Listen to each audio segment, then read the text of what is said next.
Olá galera, tudo bem com vocês? Espero que sim. Venho trazer mais um vídeo fazendo uma revisãozinha rápida e bem básica sobre um assunto que eu percebi que vocês não aprenderam muito bem de novo, né? Mas diferentemente do assunto anterior, este é um assunto um pouco mais complexo. Por que, Pro?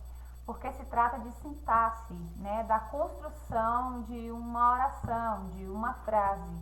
Então, por conta disso, acaba sendo um pouquinho mais complexo. Mas a prova vai tentar amenizar um pouco para ver se vocês conseguem aprender um pouquinho, tá bom? Bom, mas antes da gente aprender a definição do que realmente seria regência, o que é regência, por que regência do verbo e regência do nome, eu vou passar um vídeo aqui para vocês de uma apresentação de uma orquestra. Eu acredito que todo mundo já tenha assistido a uma apresentação dessa, né, por meio de um vídeo, mas eu vou passar aqui para vocês só para vocês entenderem um pouquinho por que eu vou assimilar e vou fazer essa comparação do que seria regência.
Bom, gente, então, vocês viram, né, vocês sabem, né, que numa orquestra nós temos músicos, né, dividido entre o maestro e os que tocam os instrumentos, certo?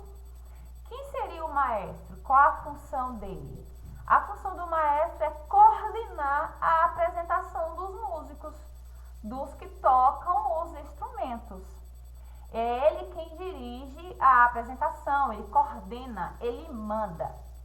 E os músicos, por sua vez, eles obedecem a todos os comandos do maestro. Comparando com regência, o maestro é aquele que rege, aquele que o governa, entendeu? Aquele que manda. E, por sua vez, os músicos são aqueles que obedecem, que faz tudo que aquele que rege manda. Entenderam? Então, o maestro é o que rege e os músicos são os regidos pelo maestro, que é o regente. Entenderam? Então, na regência verbal e na regência nominal, acontece a mesma coisa.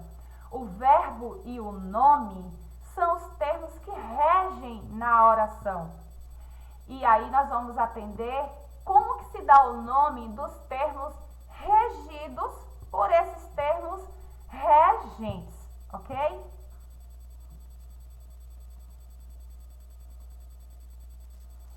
Vamos lá. Regência verbal e regência nominal.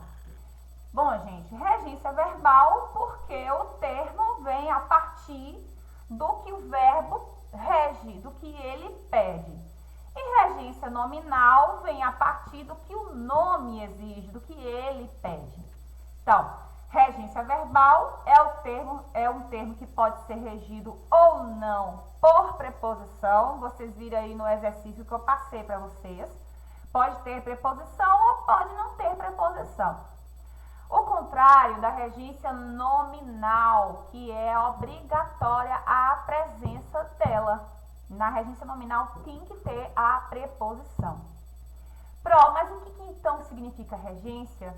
Regência vem do verbo reger, que em latim significa dirigir, guiar, conduzir, governar, Quem é o nosso regente atual federal? Bolsonaro. É ele quem governa o país, ou seja, é ele o regente do nosso país. Entenderam? E nós somos os regidos. A Federação Brasileira é a regida pelo presidente Bolsonaro. A mesma coisa acontece em uma oração. O verbo, ele é o regente e o nome também, certo? Bom, vocês devem se atentar a duas coisas. O termo que completa o sentido de um verbo é chamado de objeto. Quando neste objeto haver a presença de uma preposição, este objeto chamará-se de objeto indireto. Lembram? Temos a preposição, então o termo regido pelo verbo chamará-se objeto indireto. Não tem a preposição, então se chamará objeto direto.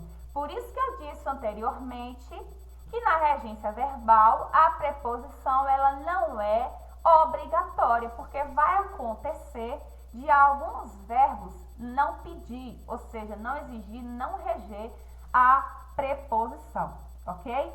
E quando não reger a preposição, a gente dará o nome de objeto direto. Vamos olhar essa frase aqui. Nessa frase, a gente vai estudar a regência nominal. A regência nominal vai acontecer quando um nome que não é só substantivo, não é apenas substantivo. O nome é substantivo, mas também pode ser adjetivo ou advérbio. Quando um desses três termos, desses três nomes, exigir um complemento, isso significa que ele está exigindo uma regência nominal e que terá, de forma obrigatória, a presença de uma preposição. A primeira coisa que vocês devem fazer, meus alunos, é identificar o verbo, certo? Quem é o verbo nessa frase? É o verbo temos. O verbo é temos, certo? Então, nós temos confiança. Se eu chegasse para vocês e dissesse assim, ei, gente, eu tenho confiança, estaria completa essa frase? Não, né? Automaticamente, vocês iriam me fazer uma pergunta. A senhora tem confiança em quê, Pro? Tá vendo? Então, o termo confiança, ele exige um complemento, ele exige algo que deixa a frase completa e com sentido. E como nós já vimos, quem é o verbo aí é temos. Quem está fazendo a pergunta confiança em quê? É o termo confiança, que não é o verbo. Confiança é um substantivo. Neste caso, temos confiança em Deus. Então, Deus é o termo regido, aquele que depende, aquele que completa o sentido do substantivo confiança. E observem que nós temos uma preposição aqui, ó, entre eles. Não dá para falar temos confiança em Deus, não dá. Temos que colocar uma preposição entre o termo regente e o termo regido, que é confiança e Deus. Entenderam? Então, aqui nós temos uma regência nominal em Deus. Completa o sentido de confiança. Esse em Deus aqui, ó, se chamará complemento nominal, porque está completando o sentido de um nome, que é confiança. Tudo bem?